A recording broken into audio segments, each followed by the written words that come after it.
ಲಿಂಗಾಯತರಿಂದ ಕಾಂಗ್ರೆಸ್ ಪಕ್ಷಕ್ಕೆ ಸೋಲಾಯಿತು ಅನ್ನುವಂಥ ಹೌದು ಸೋಲಾಯ್ತಾ ನೀವು ಅದೇ ಈಗ ನೋಡಿ ಒಂದು ಮಾತಿದೆ 2018ರಲ್ಲಿ ಕಾಂಗ್ರೆಸ್ ಪಕ್ಷ ಸೋಲಿಕ್ಕೆ ಪ್ರತ್ಯೇಕ ಲಿಂಗಾಯತ ಧರ್ಮದ ಕೂಗು ಕೂಡ ಕಾರಣ ಇಲ್ಲ.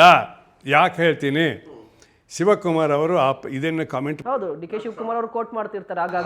ಅಲ್ಲ ಕ್ಷಮೆ ಕೇಳಿದ್ರು ಅವ್ರು, ಅದಕ್ಕೆ ನಾವು ಉತ್ತರ ಕೊಟ್ಟಿವಿ. ಹಾಗಾಯ್ತಪ್ಪ, ನೀವು ಕೂಡ ಒಬ್ಬ ಜವಾಬ್ದಾರಿಯುತ ಕ್ಯಾಬಿನೆಟ್ ಸಚಿವ ಸಂಪುಟ ಮಂತ್ರಿ ಆಗಿದ್ರಿ, ಆ ನಿರ್ಣಯ ತಗೊಳ್ಳುವಾಗ ಯುನಾನಿಮಸ್ ಮಾಡಿದ್ರಿ. ನಿಮ್ಮ ಪ್ರಶ್ನೆಯನ್ನು, ನಿಮ್ಮ ವಿರೋಧವನ್ನು ಯಾಕೆ ಹೊರಡಿಸಲಿಲ್ಲ? ಈಗ ಯಾಕೆ ಹೊರಗೆ ಬಂದ ಮೇಲೆ ಹೇಳ್ತಾ ಇದ್ದೀರಿ ಸೋತ ಮೇಲೆ? ನನ್ನ ಪ್ರಶ್ನೆ ಉತ್ತರ ಕೊಡಲಿ ಅವರು. ಇವತ್ತು ಕೇಳ್ತೀನಿ ಅದನ್ನು, ಇವತ್ತು ಹೇಳ್ತಾ ಇದ್ದಾರೆ ಅವರು. ಅವ್ರಿಗೆ ನಾವು ಪತ್ರ ನೇರವಾಗಿ ಕೇಳ್ತೀನಲ್ಲ, ನೀವು ಮಾಡಬೇಕಾಯ್ತು ವಿರೋಧ, ಅವಾಗ ಯಾಕೆ ಸುಮ್ಮನೆ ಇದ್ದೀರಿ? ಒಂದು.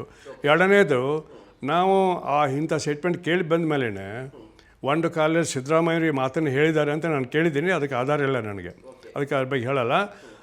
ಆದರೆ ಈ ತಕ್ಷಣ ಶಿವಕುಮಾರ್ ಹೇಳಿದ ಮೇಲೆ ನಾವು ಅಡ್ವರ್ಟೈಸ್ಮೆಂಟ್ ಕೊಟ್ಟಿವಿ, ಯಾವ್ಯಾವ ಕ್ಷೇತ್ರವಾರು ಯಾವ್ಯಾವ ಪಕ್ಷ ಗೆದ್ದಿದೆ ಅಂತ.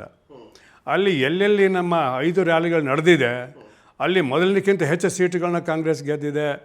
ಆ ಅಡ್ವರ್ಟೈಸ್ಮೆಂಟ್ ಇದೆ, ನಾವು ಬಿಡುಗಡೆ ಮಾಡ್ತೀವಿ ತಕ್ಷಣ. ಅದನ್ನು ನಾವು ಮಾಡೋರು ಇದ್ದೀವಿ, ಈಗ ಕೊಡ್ಸಿದ್ವಿ ಅಡ್ವರ್ಟೈಸ್ಮೆಂಟ್, ಎಲ್ಲ ಪತ್ರಿಕೆ ಕೊಟ್ಟಿದ್ದೀವಿ. ಅಂದರೆ ಅರ್ಥ ಏನಾಯಿತು? ಎಲ್ಲೆಲ್ಲಿ ರ್ಯಾಲಿ ನಡೆದಿದೆ ಅಲ್ಲಿ ಕಾಂಗ್ರೆಸ್ಸಿಗೆ ದೊಡ್ಡ ಪ್ರಮಾಣದಲ್ಲಿ ಜಯ ಆಗಿದೆ. ಎಲ್ಲಿ ನಡೆದಿಲ್ಲ, ಅಪಪ್ರಚಾರ ಆಗಿದೆ, ಅಲ್ಲಿ ಇವ್ರದ್ದು ಮೇಲ್ಗೆ ಆಗಿದೆ. ಯಾರ್ದು? ಬಿ ಜೆ ಪಿಯವರು. ಸರಿನೇ. ಅದಕ್ಕೋಸ್ಕರ ನಾವು ಒಪ್ಪೋದಿಲ್ಲ ವಾದವನ್ನು. ನೀವು ಅವ್ರು ತಗೊಳ್ಳಿ ಬಿಟ್ಟುಕೊಳ್ಳಿ, ಇದು ನಮ್ಮ ವಾದ, ಅದು ವಾದ ಅಲ್ಲ, ನಮ್ಮ ಫ್ಯಾಕ್ಟ್ಸು, ಅದು ಅವ್ರ ವಾದ.